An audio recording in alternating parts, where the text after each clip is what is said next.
வணக்கம்.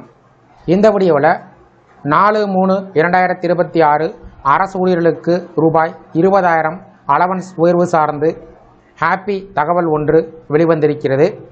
இது சார்ந்த முழு விவரங்களையும் பார்க்கலாம்.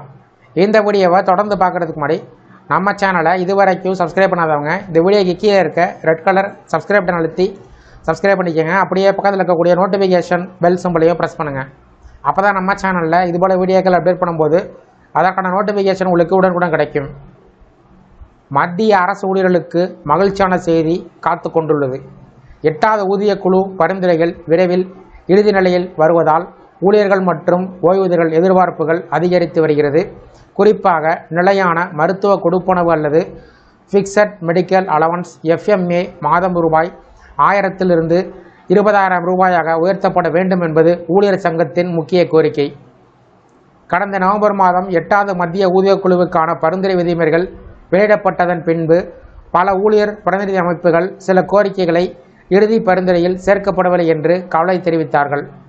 இந்த முறை கூட்டுறவு அலவன்ஸுகள் மற்றும் அடிப்படை ஊதியத்தில் ஏற்படும் மாற்றங்கள் மட்டுமல்ல, மருத்துவ உதவித் தொகையிலும் பெரிய மாற்றங்கள் செய்யப்பட வேண்டும் என்று கோரப்பட்டுள்ளது. மத்திய அரசு சுகாதார திட்டம் CGHS அல்லாத பகுதியில் வசிக்கும் ஓய்வூதியர்களுக்கு ஃபிக்ஸட் மெடிக்கல் அலவன்ஸ் FMA உயர்வு மிகப்பெரிய நிவாரணமாக இருக்கும். தற்போது ரூபாய் 1000 என்ற தொகை மருத்துவ பணவீக்கத்துடன் ஒப்பிடும்போது மிகவும் குறைவு. கிராமப்புறம் மற்றும் தொலைதூர பகுதியில் வசிக்கும் ஓய்வூதியர்களுக்கு மருத்துவ செலவுகள் வேகமாக அதிகரித்திருப்பதால் FMA உயர்வு அவசியமாக கருதப்படுகிறது. ஜனவரி மாதத்தில் 8வது சம்பள குழு அதிகாரப்பூர்வமாக செயல்பட தொடங்கியதும் NCJCM ஊழியர் தரப்பின் பரிந்துரைகளை பெறுவதற்கான ஆலோசனை நடத்தி வருகிறது. சுமார் 1 கோடி மத்திய அரசு ஊழியர்கள் மற்றும் ஓய்வூதியர்கள் தொடர்பான முக்கிய கோரிக்கைகள் இந்த செயல்முறையில் சேர்க்கப்பட்டுள்ளது.